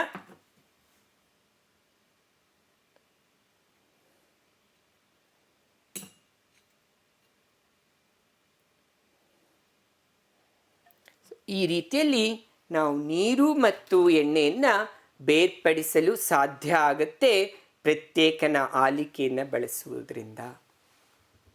ತದನಂತರ ಉತ್ಪತನ ಕ್ರಿಯೆ. ಈ ಉತ್ಪತನ ಕ್ರಿಯೆ ನಾವೆಲ್ಲರೂ ನಮ್ಮ ನಿತ್ಯ ಜೀವನದಲ್ಲಿ ಇದನ್ನು ನಾವು ಕಣ್ಣಾರೆ ಕಂಡಿದ್ದೇವೆ, ಆಚರಣೆ ತಂದಿದ್ದೇವೆ. ಪ್ರತಿನಿತ್ಯ ಬೆಳಗ್ಗೆ ಎದ್ದಾಗ ಭಗವಂತನಿಗೆ ಪ್ರಾರ್ಥನೆ, ರಾತ್ರಿ ಮಲಗುವಾಗ ಭಗವಂತನಿಗೆ ಪ್ರಾರ್ಥನೆ. ಬೆಳಗ್ಗೆ ಹೊತ್ತು ಪ್ರಾರ್ಥನಾ ನಂತರ ಮಂಗಳಾರತಿಯನ್ನು ನಾವು ಭಗವಂತನಿಗೆ ಅರ್ಪಿಸ್ತೇವೆ. ಆ ಆರತಿಯನ್ನು ಮಾಡುವಾಗ ಕರ್ಪೂರ ಎಲ್ಲರೂ ಸಹ ಗಮನಿಸಿದ್ದೀರಿ. ಆ ಕರ್ಪೂರ ಘನರೂಪದಲ್ಲಿದೆ. ಆ ಘನರೂಪದ ಕರ್ಪೂರವನ್ನು ನಾವು ಬೆಂಕಿ ಹಚ್ಚಿದಾಗ ಕರ್ಪೂರಕ್ಕೆ ಅದು ದ್ರವ ಆಗಿ ಮಾರ್ಪಾಟು ಹೊಂದೋದಿಲ್ಲ, ನೇರವಾಗಿ ಅನಿಲ ಆಗುತ್ತೆ. ಯಾವ ಕ್ರಿಯೆಯಲ್ಲಿ ಘನವು ನೇರವಾಗಿ ಅನಿಲ ಉಂಟಾಗುತ್ತದೆಯೋ ಆ ಒಂದು ಕ್ರಿಯೆಯನ್ನು ಉತ್ಪತನ ಕ್ರಿಯೆ ಅಂತ ಕರೀತೇವೆ. ಈ ವಿಧಾನದಲ್ಲಿ ಘನವಸ್ತುವು ನೇರವಾಗಿ ಅನಿಲ ರೂಪಕ್ಕೆ ಅನಿಲ ರೂಪಕ್ಕೆ ಮಾರ್ಪಾಡುಗೊಳ್ಳುತ್ತದೆ. ಉದಾಹರಣೆ ಕರ್ಪೂರ, ಅಮೋನಿಯಂ ಕ್ಲೋರೈಡ್, ನ್ಯಾಫ್ಥಲೀನ್ ಮತ್ತು ಆಂಥ್ರಸೀನ್ ಇವೆಲ್ಲವೂ ಉತ್ಪತನಗೊಳ್ಳುವಂತಹ ಪದಾರ್ಥಗಳು. ಇದನ್ನು ಇಂಗ್ಲೀಷ್ನಲ್ಲಿ ಸಬ್ಲಿಮೇಷನ್ ಅಂತ ಕರೀತೇವೆ. A state in which a solid changes directly into gas without converting itself into liquid. ಆ ಉತ್ಪತನ ಕ್ರಿಯೆಯ ಒಂದು ಪ್ರಾಯೋಗಿಕ ಚಿತ್ರಣವನ್ನು ನೀವಿಲ್ಲಿ ಗಮನಿಸಿರ್ತೀರಿ.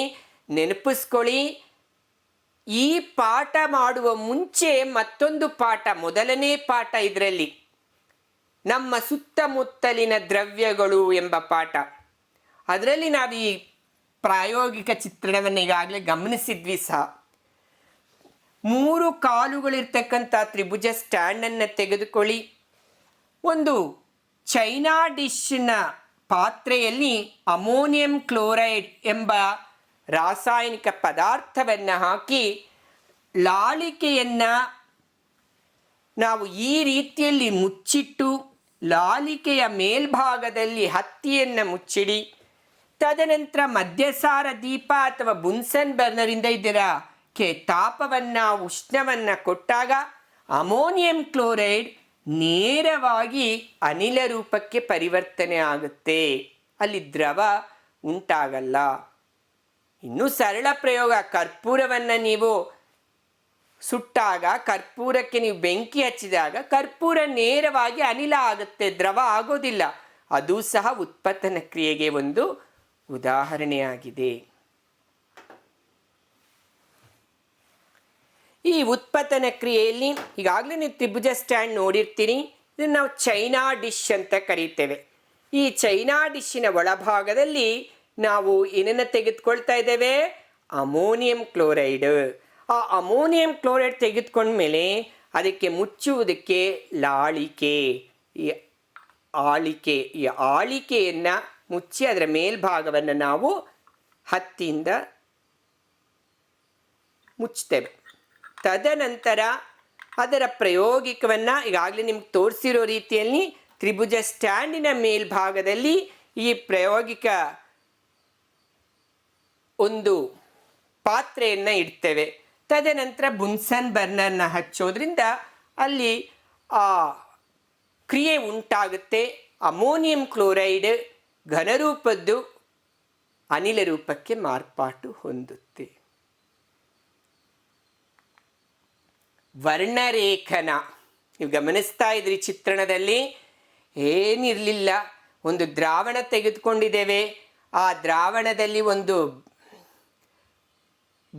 ಬಿಳಿ ಕಾಗದವನ್ನು ಅದರಲ್ಲಿ ಈ ಸ್ಥಿತಿಯಲ್ಲಿ ಜೋಡಿಸಿದ ನಂತರ ವಿವಿಧ ಬಣ್ಣಗಳು, ನೀರು ಏರ್ತಾ ಇದ್ದಂಗೆ ವಿವಿಧ ರೀತಿಯ ಬಣ್ಣಗಳು ನಮಗೆ ಕಾಣಿಸ್ತಾ ಇದೆ. ವರ್ಣ ಅಂದರೆ ಬಣ್ಣ ಅಂತ ಅರ್ಥ. ವರ್ಣರೇಖನ, ಕ್ರೋಮ್ಯಾಟೋಗ್ರಫಿ ಅಂತ ಇಂಗ್ಲೀಷ್ನಲ್ಲಿ ಕರೀತೇವೆ. ಕ್ರೋಮಾ ಅಂತ ಹೇಳಿದ್ರೆ ಗ್ರೀಕ್ ಭಾಷೆಯಲ್ಲಿ ಕ್ರೋಮಾ ಅಂತ ಕರೀತೇವೆ, ಬಣ್ಣ ಅಂತ ನಮ್ಮ ಭಾಷೆಯಲ್ಲಿ ಅದನ್ನು ನಾವು ಹೇಳ್ತೇವೆ. ಒಂದೇ ದ್ರಾವಕದಲ್ಲಿ ವಿಲೀನಗೊಂಡ ದ್ರಾವ್ಯಗಳನ್ನು ಬೇರ್ಪಡಿಸಲು ಬಳಸುವ ತಂತ್ರ. ಅನ್ವಯಗಳು: ವರ್ಣಗಳಲ್ಲಿನ ಬಣ್ಣಗಳನ್ನು ಬೇರ್ಪಡಿಸಲು, ನೈಸರ್ಗಿಕ ಬಣ್ಣಗಳಲ್ಲಿರುವ ವರ್ಣಕಗಳನ್ನು ಬೇರ್ಪಡಿಸಲು, ರಕ್ತದಲ್ಲಿರುವ ರಾಸಾಯನಿಕ ಔಷಧಿಗಳನ್ನು ಬೇರ್ಪಡಿಸಲು ಈ ವರ್ಣರೇಖನ ವಿಧಾನವನ್ನು ಬಳಸ್ತೇವೆ, ಕ್ರೋಮ್ಯಾಟೋಗ್ರಫಿ. ಆಸವನ ಕ್ರಿಯೆ, ಆಸವಿತ ನೀರು ಅಂತ ಹೇಳ್ತೀವಿ, ಡಿಸ್ಟಿಲ್ಡ್ ವಾಟರ್, ಲವಣಾಂಶಗಳಿಲ್ಲದೆ ಇರ್ತಕ್ಕಂಥ ನೀರು. ಆಸವನ ಅಂತ ಹೇಳಿದರೆ ನೀವಿಲ್ಲಿ ಗಮನಿಸ್ತಾ ಇರ್ತೀರಿ, ವಿವಿಧ ಕುದಿಯುವ ಬಿಂದುಗಳನ್ನು ಹೊಂದಿರುವ ಎರಡು ಬೆರಕೆಯಾದ ದ್ರವಗಳ ಮಿಶ್ರಣಗಳನ್ನು ಬೇರ್ಪಡಿಸುವ ವಿಧಾನ. ವಿವಿಧ ಕುದಿಯುವ ಬಿಂದುಗಳನ್ನು ಹೊಂದಿದೆ, ಎರಡು ದ್ರವಗಳು ಇದ್ದಾವೆ ಅದರಲ್ಲಿ. ಆ ಎರಡು ದ್ರವಗಳ ಮಿಶ್ರಣಗಳು ವಿವಿಧ ಕುದಿಯುವ ಬಿಂದು ಹೊಂದಿದ್ರೆ ಅವುಗಳನ್ನು ಬೇರ್ಪಡಿಸಲು ಬಳಸುವ ವಿಧಾನ ಈ ಆಸವನ ಕ್ರಿಯೆ, ಡಿಸ್ಟಿಲೇಷನ್. ಉದಾಹರಣೆ ಅಸಿಟೋನ್ ಮತ್ತು ನೀರು. ನೀವಿಲ್ಲಿ ಉಪಕರಣದ ಪ್ರಾಯೋಗಿಕ ಚಿತ್ರವನ್ನು ನೀವು ಗಮನಿಸ್ತಾ ಇದ್ರೆ ಗೊತ್ತಾಗ್ತಾ ಇದೆ. ಈ ರೌಂಡ್ ಫ್ಲಾಸ್ಕ್, ಒಂದು ಐರನ್ ಸ್ಟ್ಯಾಂಡ್ಗೆ ನಾವು ಇದನ್ನು ಸಂಯೋಜನೆ ಮಾಡಿದ್ದೇವೆ. ಮಧ್ಯಸಾರ ದೀಪದ ಮೂಲಕ ಇದರಲ್ಲಿ ತೆಗೆದುಕೊಂಡಿರ್ತಕ್ಕಂಥ ನೀರು ಅಸಿಟೋನನ್ನು ಕಾಯಿಸ್ತಾ ಇದ್ದೇವೆ. ವಿವಿಧ ಕುದಿಯುವ ಬಿಂದು ಹೊಂದಿರೋದ್ರಿಂದ ಅವೆಲ್ಲವೂ ಅಭೇರೂಪಕ್ಕೆ ಬರ್ತಾ ಇದೆ. ಅದನ್ನು ಮತ್ತೆ ನಾವು ಸಾಂದ್ರೀಕರಣಗೊಳಿಸಿ ದ್ರವ ರೂಪದಲ್ಲಿ ಈ ಕೊನಿಕಲ್ ಫ್ಲಾಸ್ಕಲ್ಲಿ ಸಂಗ್ರಹಣೆ ಮಾಡ್ತೇವೆ.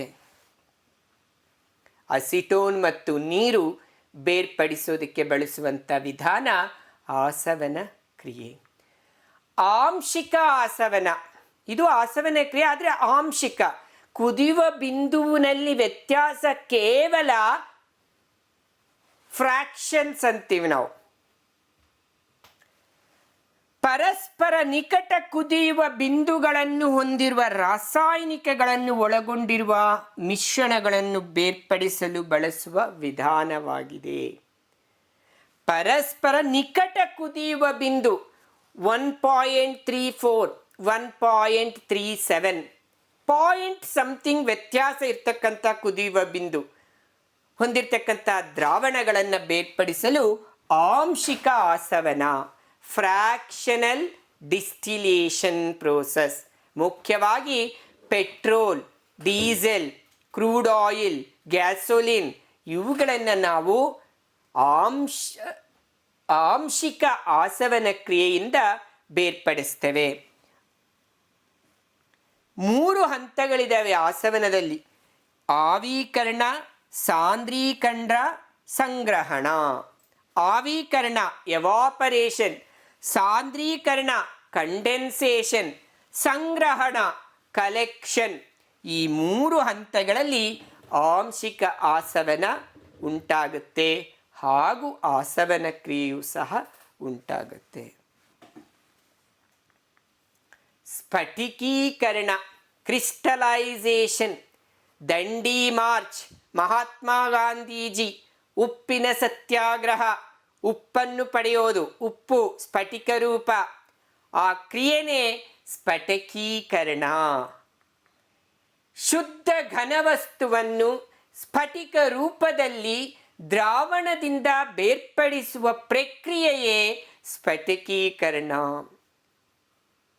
ಶುದ್ಧ ಘನವಸ್ತು ಯಾವ ರೂಪದಲ್ಲಿ? ಸ್ಫಟಿಕ ರೂಪದಲ್ಲಿ. ಯಾವುದರಿಂದ? ದ್ರಾವಣದಿಂದ. ಏನು ಮಾಡ್ತಾ ಇದ್ದೀವಿ? ಬೇರ್ಪಡಿಸ್ತಾ ಇದ್ದೀವಿ. ಏನಂತೀವಿ? ಸ್ಫಟಿಕೀಕರಣ ಅಂತೀವಿ. ಶುದ್ಧ ಘನವಸ್ತುವನ್ನು ಸ್ಫಟಿಕ ರೂಪದಲ್ಲಿ ದ್ರಾವಣದಿಂದ ಬೇರ್ಪಡಿಸುವ ಕ್ರಿಯೆ ಈ ಸ್ಫಟಿಕೀಕರಣ. ಉದಾಹರಣೆ, ಸಮುದ್ರದ ನೀರಿನಿಂದ ನಾವು ಪಡೆಯುವ ಉಪ್ಪನ್ನು ಶುದ್ಧೀಕರಿಸುವುದು ಸ್ಫಟಿಕೀಕರಣ ವಿಧಾನ. ಅಶುದ್ಧ ಮಾದರಿಯಿಂದ ಸ್ಫಟಿಕದ ಹರಳುಗಳನ್ನು ಬೇರ್ಪಡಿಸುವುದು ಸ್ಫಟಿಕೀಕರಣ. ಜಲಾಗಾರಗಳಲ್ಲಿರುವ ನೀರಿನ ಶುದ್ಧೀಕರಣ ವ್ಯವಸ್ಥೆ. ಹಳ್ಳಿಗಳಲ್ಲಿ, ಪಟ್ಟಣಗಳಲ್ಲಿ, ದೊಡ್ಡದಾಗಿರ್ತಕ್ಕಂತಹ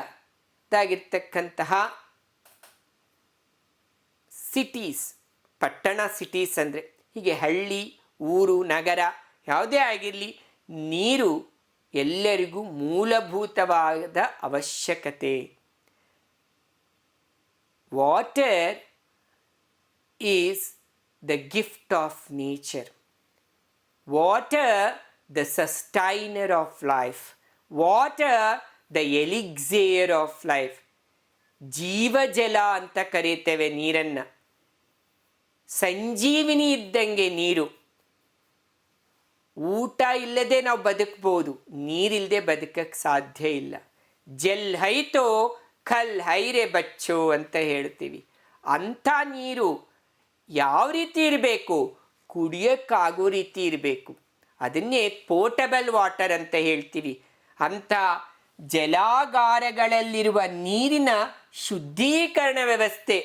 ಯಾಕೆ ನಮಗೆ ಜಲಾಗಾರಗಳಲ್ಲಿರ್ತಕ್ಕಂಥ ನೀರು ಕುಡಿಯೋದಕ್ಕೆ ಸಾಧ್ಯತೆ ಆಗೋದಿಲ್ಲ, ಅದರ ಶುದ್ಧೀಕರಣ ಆಗಬೇಕು. ಯಾವ ಕ್ರಿಯೆಗಳನ್ನು ಅವ್ರು ಹಮ್ಮಿಕೊಳ್ತಾರೆ ಅಂತ ಹೇಳಿದ್ರೆ, ಏನು ಜಲಾಗಾರದಲ್ಲಿದೆ ನೀರು, ಆ ನೀರನ್ನು ಅವರು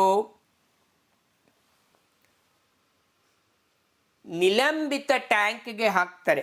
ಇಲ್ಲಿ ತೇಲ್ತಾ ಇರ್ತಕ್ಕಂಥ ಪದಾರ್ಥಗಳೆಲ್ಲವೂ ಸಹ ಸ್ಫಟಿಕವನ್ನು ಹಾಕಿ ಆ ತೇಲುವಂಥ ಒಂದು ಪದಾರ್ಥಗಳು, ಅನವಶ್ಯಕ ಪದಾರ್ಥಗಳನ್ನೆಲ್ಲವನ್ನೂ ಸಹ ತಳಭಾಗದಲ್ಲಿ ಸಂಗ್ರಹಿಸ್ತಾರೆ. ತದನಂತರ ನಾವು ಆ ನೀರನ್ನು, ಸ್ಫಟಿಕೀಕರಣದ ನಂತರ ಬಂದಿರತಕ್ಕಂಥ ನೀರನ್ನು ಮತ್ತೊಂದು ಟ್ಯಾಂಕ್ಗೆ ನಾವು ಸಂಗ್ರಹಿಸ್ತೇವೆ. ಮತ್ತೆ ಫಿಲ್ಟ್ರೇಷನ್, ಸೋಸುವಿಕೆ ಟ್ಯಾಂಕ್. ಈ ಸೋಸುವಿಕೆ ಟ್ಯಾಂಕಲ್ಲಿ ಮರಳು, ಜಲ್ಲಿ ಹಾಗೂ ಚಾರ್ಕೋಲ್, ಇದ್ದಿಲು ಇವೆಲ್ಲವೂ ಇರ್ತಕ್ಕಂಥ ಒಂದು ಟ್ಯಾಂಕಿಗೆ ಆ ನೀರನ್ನು ನಾವು ವರ್ಗಾವಣೆ ಮಾಡ್ತೇವೆ. ಪೂರ್ಣವಾದ ಶುದ್ಧ ನೀರಲ್ಲಿ ಸಿಗುತ್ತೆ. ಅಷ್ಟೇ ಅಲ್ಲ, ಕೆಲವು ಹಾನಿಕಾರಕ ಬ್ಯಾಕ್ಟೀರಿಯಾಗಳು, ಸೂಕ್ಷ್ಮಾಣು ಜೀವಿಗಳಿರ್ತವೆ. ಆದ ಕಾರಣ ಅದನ್ನು ಮತ್ತೊಂದು ಟ್ಯಾಂಕ್ಗೆ ನಾವು ವರ್ಗಾವಣೆ ಮಾಡಿ ಕ್ಲೋರಿನೇಷನ್ ಅಂತ ಹೇಳ್ತೇವೆ. ಕ್ಲೋರಿನ್ ಅನಿಲವನ್ನು ಹಾಯಿಸ್ತೇವೆ. ಆ ಕ್ಲೋರಿನ್ ಅನಿಲ ಬ್ಯಾಕ್ಟೀರಿಯಾ, ಹಾನಿಕಾರಕ ಬ್ಯಾಕ್ಟೀರಿಯಾಗಳನ್ನು ಸಾಯಿಸುತ್ತೆ. ನಂತರ ನಮಗೆ ಸಿಗುತ್ತೆ ಕುಡಿಯುವಂಥ ನೀರು. ಸರಳ ರೀತಿಯಲ್ಲಿ ಹೇಳಬೇಕಾಗಿದ್ದರೆ 4 ಅಂಶಗಳು ನೆನಪಿಟ್ಕೋಬೇಕು ಕುಡಿಯುವ ನೀರಿನ ಶುದ್ಧೀಕರಣ: ಸೆಡಿಮೆಂಟೇಷನ್, ಏರಿಯೇಷನ್, ಫಿಲ್ಟ್ರೇಷನ್, ಕ್ಲೋರಿನೇಷನ್. ಈ 4 ಅಂಶಗಳಿಂದ ನಮಗೆ ಶುದ್ಧ ಕುಡಿಯುವ ನೀರು ಸಿಗುತ್ತೆ. ಇಲ್ಲಿ ನಾನು ಅನೇಕ ಇಂಗ್ಲೀಷ್ ಪದಗಳನ್ನು ಬಳಸಿದ್ದೇನೆ. ಚಿತ್ರವನ್ನು ಸಹ ಇಂಗ್ಲೀಷ್ನಲ್ಲಿ ಪದಗಳಿದೆ. ಖಂಡಿತ ನೀವು ಇಂಗ್ಲೀಷ್ ಪದ ಬರೀಬಹುದು ಪರೀಕ್ಷೆಯಲ್ಲಿಯೂ ಸಹ ಅಂತ ನಾನು ಹೇಳ್ತೇನೆ. ಇಲ್ಲಿ ಅದರಲ್ಲಿ ಯಾವುದೇ ರೀತಿ ತಪ್ಪು ಅಂತ ಹೇಳೋಕ್ಕೆ ಸಾಧ್ಯ ಇಲ್ಲ. ಯಾಕೆ ಮುಂದಿನ ನಿಮ್ಮ ಉನ್ನತ ತರಗತಿಗಳಲ್ಲಿ ನಿಮ್ಮ ಕಲಿತಕ್ಕಂಥ ವಿಷಯ ಸುಲಭ ಆಗುತ್ತೆ ಈ ಪದಗಳು ಈಗಲೇ ನೀವು ನೆನಪಿಟ್ಕೊಳ್ಳೋದ್ರಿಂದ. ನೀರಿನ ಶುದ್ಧೀಕರಣ. ಈಗ ಮನೆ ಕೆಲಸ 3, ಮುಕ್ತಾಯ ಸಹ ಈ ಪಾಠ. ನಮ್ಮ ಸುತ್ತಲಿನ ದ್ರವ್ಯವು ಶುದ್ಧವೇ ಎಂಬ ಪಾಠ 3ನೇ ಭಾಗ ಮುಕ್ತಾಯ, ಅಂತಿಮ ಭಾಗ ಪಾಠವೂ ಸಹ ಮುಕ್ತಾಯ. ಮನೆ ಕೆಲಸ 3, ಆದರೆ ಜ್ಞಾನಕ್ಕೆ ಅಂತ್ಯ ಇಲ್ಲ, ಅದು ಬದಲಾಗ್ತಾ ಹೋಗುತ್ತೆ ಹಾಗೂ ಶಾಶ್ವತವೂ ಅಲ್ಲ. ಬದಲಾಗ್ತಾ ಇರ್ತಕ್ಕಂಥ ಶಾಶ್ವತವಲ್ಲದ ಜ್ಞಾನವನ್ನು ನಾವು ತಿಳಿತಾ ಹೋದಂಗೆ ಬದಲಾಗದೇ ಇರ್ತಕ್ಕಂತಹ ಶಾಶ್ವತವಾದ ಸುಜ್ಞಾನ, ವಿಸ್ಡಮ್, ಅದೇ ಆತ್ಮಜ್ಞಾನ ನಾವು ಪಡೆಯೋಕ್ಕೆ ಸಾಧ್ಯತೆ ಆಗುತ್ತೆ ಎಂಬುದನ್ನು ಹೇಳ್ತಾ, ಇವತ್ತಿನ ಭಾಗ 3 ಮಿಶ್ರಣದ ಘಟಕಗಳನ್ನು ಬೇರ್ಪಡಿಸುವಿಕೆ ಎಂಬ ಘಟಕದಲ್ಲಿ ನಾವು 9ನೇ ತರಗತಿ ಮಟ್ಟಕ್ಕೆ ಕೆಲವೊಂದು ಬೇರ್ಪಡಿಸುವಿಕೆಯ ವಿಧಾನಗಳನ್ನು ತಿಳ್ಕೊಂಡಿದ್ದೀವಿ. ಮತ್ತೆ ನೀವು ಅದನ್ನು ಪುನರಾವರ್ತನೆಯನ್ನು ಮಾಡಿ ಮನೆ ಕೆಲಸವನ್ನು ಸ್ವಪ್ರಯತ್ನದಿಂದ ಪ್ರಾಮಾಣಿಕವಾಗಿ ನೀವು ಇರುವಂಥ ಸ್ಥಳಗಳಲ್ಲಿ ಇವತ್ತೇ ನೀವು ಇದನ್ನು ನಿರ್ವಹಿಸಿ ಅಂತ ಹೇಳ್ತೇನೆ. ಏಕೆಂದರೆ ನಾಳೆ ಎಂಬುದು ಹಾಳು ಅಂತ. ಆದ ಕಾರಣ ಆ ರೀತಿಯಲ್ಲಿ ತಿಳ್ಕೊಂಡು ನೆವರ್ ಪೋಸ್ಟ್ಪೋನ್. ಅಂದಿನ ಕೆಲಸ ಅಂದೇ ಮಾಡುವಂಥದ್ದು. Work well you work, play well you play.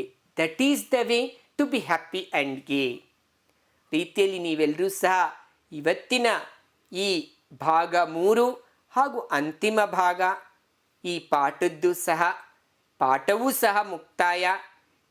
ಪುನರಾವರ್ತನೆಯನ್ನು ಮಾಡ್ತೀರಿ ಹಾಗೂ ಮನೆ ಕೆಲಸ 3 ಪ್ರಶ್ನೆಗಳನ್ನು ಉತ್ತರಿಸ್ತೀರಿ ಎಂದು ಆಶಿಸ್ತೇನೆ. ಪ್ರಶ್ನೆ 1. ಈ ಕೆಳಗಿನವುಗಳನ್ನು ಬೇರ್ಪಡಿಸಲು ಯಾವ ಬೇರ್ಪಡಿಸುವಿಕೆ ತಂತ್ರಗಳನ್ನು ನೀವು ಅನ್ವಯಿಸುವಿರಿ? ಮೊಸರಿನಿಂದ ಬೆಣ್ಣೆ, ಮರಳು ಮಣ್ಣಿನಿಂದ ಕಬ್ಬಿಣದ ಸೂಜಿಗಳು, ಅಸಿಟೋನ್ ಮತ್ತು ನೀರು, ಹೂದಳಗಳಿಂದ ಪಡೆದ ಸಾರದಲ್ಲಿರುವ ವಿವಿಧ ವರ್ಣಕಗಳು, ನೀರಿನಲ್ಲಿನ ನಿಲಂಬಿತವಾಗಿರುವ ಸೂಕ್ಷ್ಮ ಮಣ್ಣಿನ ಕಣಗಳು, ಮರಳು ಮತ್ತು ಕರ್ಪೂರ. ಟೀ. ಇದಿಷ್ಟನ್ನು ಯಾವ ವಿಧಾನಗಳಿಂದ ನೀವು ಇದನ್ನು ಬೇರ್ಪಡಿಸ್ತೀರಿ ಎಂಬುದನ್ನು ಹೆಸರಿಸಿ. 2ನೇ ಪ್ರಶ್ನೆ. ಟೀ ಮಾಡಲು ನೀವು ಅನುಸರಿಸುವ ಹಂತಗಳನ್ನು ದ್ರಾವಣ, ದ್ರಾವಕ, ದ್ರಾವ್ಯ, ವಿಲೀನ, ಕರಗುವ, ಕರಗದ, ಶೋಧಕ ಮತ್ತು ಶೇಷ ಪದಗಳನ್ನು ಬಳಸಿ ಬರೆಯಿರಿ. ಟೀ ಮಾಡುವ ವಿಧಾನ ಎಲ್ಲರಿಗೂ ತಿಳಿದಿರುತ್ತೆ. ಆ ಟೀ ಮಾಡುವ ವಿಧಾನದಲ್ಲಿ ತಿಳಿದಿಲ್ಲ ಅಂದರೆ ತಿಳ್ಕೊಳ್ತೀರಿ. ತಿಳ್ಕೊಂಡ ನಂತರ ವೈಜ್ಞಾನಿಕ ಈ ಪದಗಳನ್ನು ಬಳಸ್ಕೊಂಡು ಆ ಟೀ ಮಾಡೋದರಲ್ಲಿ ದ್ರಾವಕ ಯಾವುದು, ದ್ರಾವಣ ಯಾವುದು, ಶೇಷ ಯಾವುದು ಎಂಬುದನ್ನು ನೀವು ಬರೀತೀರಿ ಎಂದು ನಂಬಿದ್ದೇನೆ. ನಮ್ಮ ಎಲ್ಲ ಒಂದು ಕಲಿಕಾ ಅಂಶಗಳನ್ನು ಭಗವಂತನ ಪಾದಪದ್ಮಗಳಿಗೆ ಅರ್ಪಿಸೋಣ. ಅದು ಪೂಜೆ ಆಗುತ್ತೆ. ಯಾವುದೇ ಒಂದು ಯಶಸ್ಸು 2 ಸಹ ಒಟ್ಟಿಗೆ ಹೋಗಬೇಕು. 1 ಮಾನವನ ಪ್ರಯತ್ನ, 2 ಭಗವಂತನ ಅನುಗ್ರಹ. ಮಾನವನ ಪ್ರಯತ್ನವನ್ನು ಭಗವಂತನಿಗೆ ಅರ್ಪಿಸಿದಾಗ ಅದರ ಅನುಗ್ರಹ ಫಲ ನಮಗೆ ಸಿಗುತ್ತೆ. ಆ ರೀತಿಯಲ್ಲಿ ನಮ್ಮ ಎಲ್ಲ ಕಲಿಕಾ ಅಂಶಗಳನ್ನು ಭಗವಂತನ ಪಾದಗಳಿಗೆ ಅರ್ಪಿಸ್ತಾ ಸಮಸ್ತ ಲೋಕಕ್ಕೆ ಒಳ್ಳೆಯದಾಗಲಿ, ಎಲ್ಲರಿಗೂ ಒಳ್ಳೆಯದಾಗಲಿ. ಧನ್ಯವಾದಗಳು. ಜೈ